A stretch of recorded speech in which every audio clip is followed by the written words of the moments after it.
የአፍሪካ ህብረት መዲናና የዓለም ዲፕሎማሲ ማዕከልነት የምትታወቀው አዲስ አበባ አሁን ደግሞ ሌላ ግዙፍና ለአፍሪካውያን የጤና ስርዓት ላቅ ያለ አስተዋጽኦ የሚያበረክት የአፍሪካ በሽታ መከላከልና መቆጣጠር ማዕከል መቀመጫ መሆን ችላለች። ይህ ማዕከል ግዙፍና በጤናው ዘርፍ የራሱን የሆነ አስተዋጽኦ ሊያደርግ ማዕከሉን በአዲስ አበባ አድርጓል።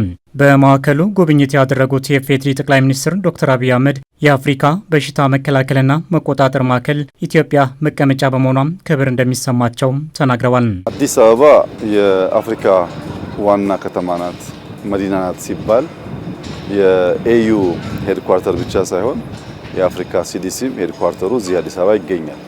የአፍሪካ ሲዲሲ ቀደም ሲል እንዳየነው በጣም ትልቅ ፋሲሊቲ ነው፣ ትልቅ ግንባታ ነው።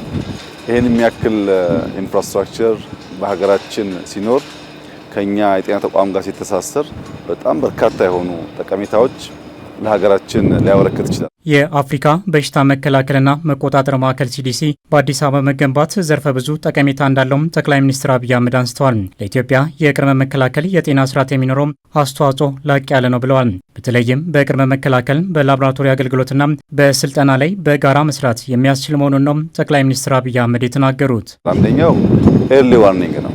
ችግሮች ሲያጋጥሙ ቀድሞ አሰስ ማድረግ፣ ዳታ መሰብሰብና ምን አይነት በሽታ ሊመጣ እንደሚችል ማሳወቅና ለመከላከል ለመዘጋጀት በጣም ያግዛል። ትልቅ ላብ አላቸው፣ በጣም በርካታ ሙያተኛ ስላላቸው። ሁለተኛው የላብ ካፓሲቲ ነው። አንዳንድ ሎካሊ ለመመርመር የምንቸገርባቸውን የበሽታ አይነቶች በአፍሪካ ሲዲሲ የላብ ሰርቪስ ማግኘት ይቻላል፣ ግዙፍ ላቦራቶሪ ስላላቸው። ሶስተኛው ስልጠና ነው። ሁሉም እቃ ሙያተኛ ባለበት የተሻለ ሙያተኛ ለማፍራት የሚያስችል ስልጠና ለመስጠት ያስችላል። በጤናው ዘርፍ የራሱን የሆነም አስተዋጽኦ እንዲያደርግ የሚጠበቀው ማዕከሉም መገደብ እንደሌለበት ያነሱት ጠቅላይ ሚኒስትር ዶክተር አብይ አህመድ ተቋሙም የተሻለ የሕክምና ስርዓት አገልግሎት እንዲሰጥ እንደሚገባ ተናግረዋል። በዚህም ለሕክምና ወደ ውጭ በመሄድ የሚወጣውን ወጪ ለመቀነስ የሚያስችል መሆኑን በመግለጽ ይህም የተቋሙን የገቢ አቅም ጭምር የሚያሳድግ መሆኑን ያነሱት ወደ ውጭ ሀገር ሄዶ ከመታከም ብዙ ሙያተኛ ያላቸው፣ ጥሩ ላብ አላቸው፣ ትልቅ ፋሲሊቲ ያላቸው እና ሌላ ሀገር ሄደን የምናገኘውን አይነት ሰርቪስ እዚህ በማግኘት እነሱም ገቢ እንዲያመነጩ እኛም ባጭሩ ባነሰ ዋጋ ጤናችን ሊጠበቅ ለማድረግ ያስችላልና ለአፍሪካ ትልቅ ሀብት ነው።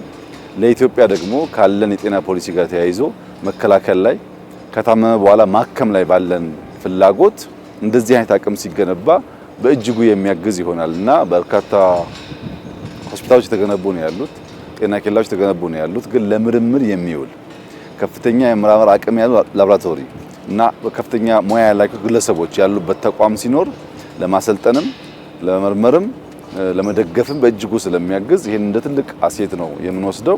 የአፍሪካ በሽታ መከላከልና መቆጣጠር ማዕከል የአፍሪካ ወንድሞች የጋራ ሀብት መሆኑን ጠቅላይ ሚኒስትር አብይ አህመድ ተናግረዋል። ብዙ ሀብትና እውቀት የታከለበት ይህ ተቋም አባል ሀገራት ከአጋሮች ጋር በመተባበር ማጠናከር እንደሚገባቸውን ያሳሰቡት ኢትዮጵያም ለተቋሙ ድጋፍ በማድረግ ውጤታማ እንዲሆን ስራዎችን የምታከናውን መሆኑን አረጋግጠዋል። ጠቅላይ ሚኒስትር አብይ አህመድ አፍሪካውያን ወንድሞቻችን ትልቅ ውሳኔ ወስነዋል።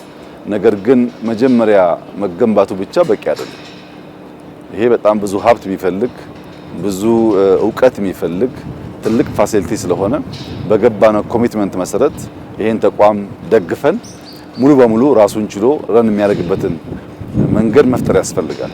አንዴ ገንብተነው ብለን ብንተው ራሱን ሜንቴን ማድረግ ካልቻለ ተመልሶ ወደ ኋላ ስለሚሄድ እስካሁን የተሰራው ስራ አስደማሚ ነው፣ አስደናቂ ነው። ከዚህ በኋላ ግን የአፍሪካ ሀገራት እንደራሳቸው ሀብት ደግፈውት ኢትዮጵያም ደግፋ ሌሎች አካላትም ደግፈው ይበልጥ ፈንክሽናልና ውጤታማ እንዲሆን ስራ ይጠበቅብናል።